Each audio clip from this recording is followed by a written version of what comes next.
അസ്സലാമു അലൈക്കും വറഹ്മത്തുള്ളാഹി വബറകാതുഹു. അൽഹംദുലില്ലാഹ് വസ്സലാത്തു വസ്സലാമു അലാ റസൂലില്ലാഹ് വഅലാ ആലിഹി വസഹ്ബിഹി അൽ ഫായിസീന ബിറിളല്ലാഹ് അമ്മാ ബഅദ്. സഹോദരങ്ങളെ, ഇനി മുസ്തഫ മൗലവി പറയുന്നൊരു സംഗതി, അമലി സാലിഹ് ഇല്ലാത്ത ആരാധന മനുഷ്യനെ നാശത്തിലേക്ക് നയിക്കും എന്നാണ്. അമലുസാലിഹ് ഇല്ലാത്ത ആരാധന മനുഷ്യനെ നാശത്തിലേക്ക് നയിക്കും. അതിനെന്താ തെളിവ്? വൈലുൽ ലിൽ മുസല്ലീന അല്ലദീന ഹും അൻ സ്വലാത്തിഹിം സാഹൂൻ. സൂറത്ത് മാഊനിൽ റഅയ്തല്ലദീ യുകദ്ദിബു ബിദ്ദീൻ ഫദാലിക്കല്ലദീ യദ്ഉൽ യതീം വലാ യഹുദ്ദു അലാ തആമിൽ മിസ്കീൻ. ദീനിനെ കളവാക്കിയവനെ കണ്ടില്ലേ, അവൻ അനാഥയെ അട്ടിയകറ്റുന്നവനും അഗതിയുടെ ഭക്ഷണത്തിന് പ്രേരിപ്പിക്കാത്തവനുമാണ് എന്ന് പറഞ്ഞതിന് ശേഷം വൈലുൽ ലിൽ മുസല്ലീന അല്ലദീന ഹും അൻ സ്വലാത്തിഹിം സാഹൂൻ. തങ്ങളുടെ നമസ്കാരത്തെ സംബന്ധിച്ച് അശ്രദ്ധരായിട്ടുള്ള ആളുകൾക്കാണ് നാശം എന്ന് പറഞ്ഞിട്ടുണ്ട്. അപ്പോൾ തൊട്ട് മുമ്പ് അനാഥ സംരക്ഷണം, അതുപോലെ അഗതികളുടെ ഭക്ഷണത്തിന് പ്രേരിപ്പിക്കുക, ഇതൊക്കെ സാമൂഹിക പ്രവർത്തനമാണ്. അപ്പോൾ ഈ സാമൂഹിക പ്രവർത്തനം ഇല്ലാത്ത ആളുകൾ ആണ് നമസ്കാരക്കാർ എങ്കിൽ എന്നാണ് ഇതുകൊണ്ട് ഉദ്ദേശിക്കുന്നതെന്നാണ് മുസ്തഫ മൗലവി പറയുന്നത്. അത് ഉദ്ദേശമാവാം, അതിൽ നമുക്ക് എതിരഭിപ്രായമൊന്നുമില്ല, അതും അതിന് ഉദ്ദേശമാണ്. പക്ഷെ അത് മാത്രമാണോ അതിന് ഉദ്ദേശിച്ചിട്ടുള്ളത് എന്നൊരു ചോദ്യം അവിടെ ഉണ്ട്. അങ്ങനെയാണെങ്കിൽ ഫവൈലുൽ ലിൽ മുസല്ലീൻ അല്ലദീന ഹും അൻ സ്വലാത്തിഹിം സാഹൂൻ എന്നെന്തിനാണ് പറഞ്ഞിട്ടുള്ളത്? അവിടെ പറയേണ്ടത് സാമൂഹ്യ പ്രവർത്തനം ഇല്ലാത്ത നമസ്കാരക്കാർക്ക് നാശം എന്നാണ് പറയേണ്ടിയിരുന്നത്. ഇവിടെ നമസ്കാരത്തെ സംബന്ധിച്ച് തന്നെ അശ്രദ്ധ കൈക്കൊള്ളുന്ന ആളുകൾ, അല്ലദീന ഹും യുറാഊൻ, ആളുകളെ കാണിക്കാൻ വേണ്ടി ചെയ്യുന്നവർ. പിന്നെയാണ് വയംനഊനൽ മാഊൻ പറയുന്നത്. അതിൽ വേണമെങ്കിൽ സാമൂഹികമായിട്ടുള്ള സേവനം നമ്മൾക്ക് ഉൾപ്പെടുത്താം. അപ്പോൾ കേവലം സാമൂഹികമായിട്ടുള്ള സേവനമാണോ ഇതുകൊണ്ട് ഉദ്ദേശിച്ചിട്ടുള്ളത്? അപ്പോൾ സാമൂഹ്യ സേവനം കൊണ്ട് മാത്രം ഒരാൾക്ക് രക്ഷപ്പെടാൻ പറ്റുമോ? എന്നാൽ നമസ്കരിക്കാത്ത ആളുകളെ സംബന്ധിച്ച് ഖുർആൻ പറഞ്ഞത് എന്താ? മാ സലക്കക്കും ഫീ സഖർ, നിങ്ങൾ നരകത്തിൽ പ്രവേശിക്കാൻ കാരണം എന്താണെന്ന് സ്വർഗത്തിലുള്ള ആളുകൾ നരകത്തിലുള്ള ആളുകളോട് ചോദിക്കുന്നതിനെ സംബന്ധിച്ച് ഖുർആൻ പറയുന്നുണ്ട്. മാ സലക്കക്കും ഫീ സഖർ. അതിന് നരകക്കാരുടെ മറുപടി എന്താ? ഒന്നാമത്തെ മറുപടി ലം നക്കു മിനൽ മുസല്ലീൻ, ഞങ്ങൾ നമസ്കരിക്കുന്നവരുടെ കൂട്ടത്തിലുണ്ടായിരുന്നില്ല എന്ന് പറഞ്ഞാൽ ഞങ്ങൾ ആരാധന ചെയ്തിരുന്നില്ല എന്നല്ലേ. അപ്പോൾ സാമൂഹ്യ പ്രവർത്തനം തൊട്ട് തന്നെ സാമൂഹ്യ പ്രവർത്തനത്തെ പറ്റി പറയുന്നുണ്ട്. വലം നക്കു നുത്ഇമുൽ മിസ്കീൻ. മാത്രമല്ല വകുന്നാ നുകദ്ദിബു ബിയൗമിദ്ദീൻ, ഞങ്ങൾ ദീനിൻ്റെ ദിവസത്തെ, അതായത് പരലോകത്തെ നിഷേധിക്കുന്നവരായിരുന്നു എന്ന് പറയുന്നുണ്ട്. അപ്പോൾ ആരാധന ഇല്ലാത്തവനും പരലോകത്തിൽ വിശ്വസിക്കാത്തവനും രക്ഷയില്ല എന്നാണ് വിശുദ്ധ ഖുർആൻ അവിടെ പറയുന്നത്. ഇതെന്താ മുസ്തഫ മൗലവി പറയാത്തത്? താൻ പറയുമ്പോഴൊക്കെ പരലോക വിശ്വാസം ഉണ്ടെങ്കിലും ഇല്ലെങ്കിലും ഒക്കെ ആളുകൾക്ക് രക്ഷപ്പെടാം, എല്ലാവർക്കും സ്വർഗം വീതിച്ചു കൊടുക്കുന്ന പണിയാണ് മൂപ്പർക്ക്. അതുകൊണ്ട് ഏത് വേദക്കാരനും വേദമില്ലാത്തവനും ഒക്കെ സ്വർഗം കിട്ടും എന്നാണല്ലോ അദ്ദേഹം പറയുന്നതിൻ്റെ പൊരുൾ. എന്നാൽ ഖുർആൻ പറയുന്നത് ആരാധന കൊണ്ട് മാത്രം രക്ഷപ്പെടാൻ പറ്റൂല, ആരാധന ഇല്ലെങ്കിലും രക്ഷപ്പെടാൻ പറ്റൂല എന്നാണ്. അതുകൊണ്ടാണ് മാ സലക്കക്കും ഫീ സഖർ ലം നക്കു മിനൽ മുസല്ലീൻ ഖാലൂ ലം നക്കു മിനൽ മുസല്ലീൻ, ഞങ്ങൾ നമസ്കരിക്കുന്നവരുടെ കൂട്ടത്തിലുണ്ടായിരുന്നില്ല. മാത്രമല്ല സൂറത്ത് ഖിയാമയുടെ അവസാനത്തിൽ ഖുർആൻ മരണവേളയിൽ മരിച്ചുകൊണ്ടിരിക്കുന്ന മനുഷ്യൻ്റെ വിലാപത്തെ സംബന്ധിച്ച് പറഞ്ഞത് എന്താ? ഫലാ സദ്ദഖ വലാ സല്ലാ വലാകിൻ കദ്ദബ വതവല്ല. അവൻ സത്യപ്പെടുത്തിയില്ല.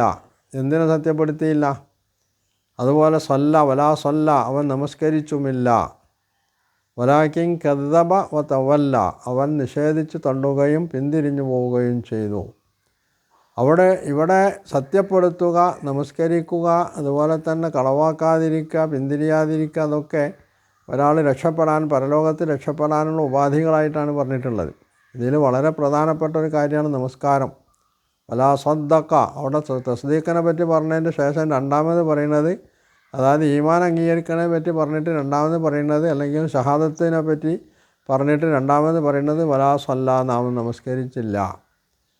അപ്പോൾ ഹദീസിൽ രണ്ടാമത്തെ കാര്യമായി നമസ്കാരത്തെ എണ്ണിയത് പുരോഹിതന്മാരുണ്ടാക്കിയതാണോ അതോ നബി സല്ലല്ലാഹു അലൈഹി വസല്ലം പറഞ്ഞതാണോ ഖുർആൻ്റെ അടിസ്ഥാനത്തിൽ? ഇതിനെപ്പറ്റി എന്താണാവോ ഈ മൗലവിക്ക് പറയാനുള്ളത്. അപ്പോൾ എന്തും വിളിച്ചു പറയുക എന്നതാണ് ഇദ്ദേഹത്തിൻ്റെ രീതി. ആ രീതി അദ്ദേഹം തുടരുന്നു എന്ന് മാത്രമേ ഉള്ളൂ. പിന്നെ ഗാന്ധിജി പറഞ്ഞത് എന്താണ്? ഗാന്ധിജി നമ്മൾക്ക് തെളിവൊന്നുമല്ല. മുഹമ്മദ് നബി സല്ലല്ലാഹു അലൈഹി വസല്ലമയാണ് നമ്മൾക്ക് തെളിവ്. കാരണം മുസ്തഫൻ്റെ കാഴ്ചപ്പാടനുസരിച്ച് പിന്നെ ചിലപ്പം ഗാന്ധിജിയും പ്രവാചകനായിരുന്നിരിക്കാനുള്ള സാധ്യതയൊക്കെ ഉണ്ട്. കാരണം ഗുരുനാനാക്കിൻ്റെ വേദം വരെ പഠിപ്പിക്കാവുന്ന ഒരു സംവിധാനം ഉണ്ടാക്കുന്നതിനെ പറ്റിയാണ് മൂപ്പരുടെ സ്വപ്നം. കാരണം ഗുരുനാനാക്ക് മൂപ്പരുടെ കാഴ്ചപ്പാടിൽ നബിയാണ്, അദ്ദേഹം എഴുതിയിട്ടുള്ള പുസ്തകം വേദമാണ്. അങ്ങനെയുള്ളതുകൊണ്ട് മനസ്സിലാക്കേണ്ടത്. അപ്പോൾ അങ്ങനെയുള്ളൊരു മനുഷ്യനിൽ നിന്ന് ഗാന്ധിജി പ്രവാചകനാണ് എന്ന് അദ്ദേഹം പറഞ്ഞുകൂടാന്നൊന്നുമില്ല, പറയാനുള്ള സാധ്യതയൊക്കെ ഉണ്ട്. എന്തായിരുന്നാലും ഗാന്ധിജി നമ്മൾക്ക് തെളിവൊന്നുമല്ല. മൂപ്പർക്ക് പിന്നെ ഗാന്ധിജി ശ്രീനാരായണ ഗുരു ഇവരൊക്കെയാണ് നബി സല്ലല്ലാഹു അലൈഹി വസല്ലമയെക്കാളൊക്കെ പ്രാധാന്യപൂർവ്വം പരിഗണിക്കപ്പെടേണ്ട വ്യക്തികൾ. കാരണം അവരൊക്കെ സാമൂഹിക പ്രതിബദ്ധതയുള്ള ആളുകളായിരുന്നു. മുസ്ലിങ്ങളാരും സാമൂഹിക പ്രതിബദ്ധമുള്ളവർ. അവരിങ്ങനെ നിസ്കരിച്ചു കൂടാ, നോമ്പ് പോയിട്ട് കൂടാ, അതാണ് അവർ ചെയ്തുകൊണ്ടിരിക്കുന്നത്. എന്നാലും നമ്മളെ കാര്യം എന്താ? നമ്മൾ സമൂഹത്തിന് ഗുണകരമായിട്ടുള്ള ജനങ്ങൾക്ക് മനുഷ്യർക്ക് പ്രയോജനപ്രദമായിട്ടുള്ള, അതുപോലെ മറ്റ് ജീവജാലങ്ങൾക്ക് പ്രയോജനപ്രദമായിട്ടുള്ള എന്ത് കാര്യമാണ് ചെയ്തിട്ടുള്ളത്? മുസ്തഫ മൗലവി ഒന്ന് എണ്ണി പറയാൻ പറ്റുമോ?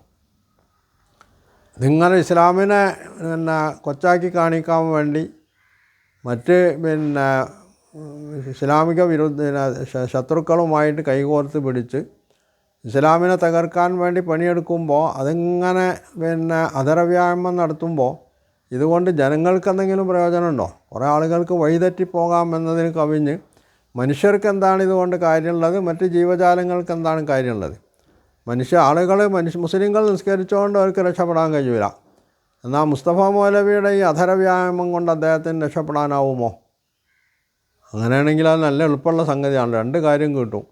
ഒന്ന്, യൂട്യൂബിലൂടെ അത് പ്രസരിക്കുമ്പോൾ അതിൻ്റെ വരുമാനം അതും കിട്ടും. പിന്നെ പരലോകത്ത് രക്ഷപ്പെടും ചെയ്യാം, അല്ലേ?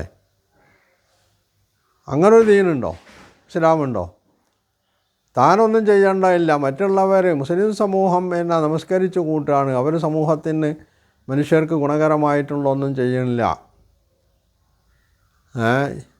ഇത് പറയുന്ന മുസ്ലിം സമൂഹം ചെയ്യുന്ന നന്മകളെ, അവർ ചെയ്യുന്ന സാമൂഹികമായിട്ടുള്ള പ്രവർത്തനങ്ങളെ ഇവിടെ ഏറ്റവും ചുരുങ്ങിയത് കേരളത്തിൽ നമ്മൾ എടുത്തു നോക്കാം. കേരളത്തിലെ ഇസ്ലാമിക പ്രതിബദ്ധതയുള്ള അവരുടെ ഇടയിൽ തമ്മിൽ അഭിപ്രായ വ്യത്യാസങ്ങളൊക്കെ ഉണ്ടാവാം. ഏത് സംഘടന എടുത്തു നോക്കും?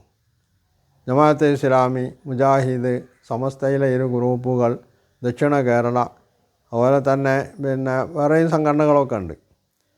ഇവരൊന്നും ചെയ്യുന്ന സാമൂഹിക പ്രവർത്തനം ഇവരൊക്കെ ഇങ്ങനെ നമസ്കരിച്ച് കൂട്ടുക, പള്ളിയിലിരുന്ന് ഇങ്ങനെ പള്ളിയിൽ നിന്ന് ഒരിക്കലും ഒരാരും പുറത്തു പോവാതെ 24 മണിക്കൂറും പള്ളിയിലിരുന്ന് നമസ്കരിക്കുന്ന പണിയാണോ ഇവർക്ക്?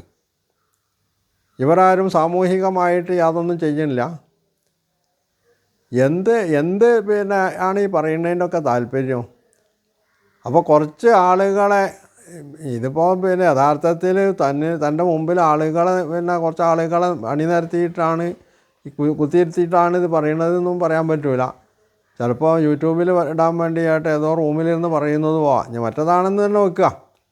അങ്ങനെയാണെങ്കിൽ തന്നെ ഒരു സമൂഹം എന്നുള്ളവർക്ക് മുസ്ലിങ്ങൾ ഇവിടെ ചെയ്യുന്ന, കേരളത്തിലെ ഈ മുസ്ലിങ്ങളല്ലാത്ത മറ്റ് ജനവിഭാഗങ്ങളോട് അന്വേഷിച്ച് നോക്കിയാൽ അറിയാലോ മുസ്ലിങ്ങൾ ഇവിടെ ചെയ്യുന്ന സാമൂഹികമായിട്ടുള്ള പ്രവർത്തനങ്ങളെ സംബന്ധിച്ച്.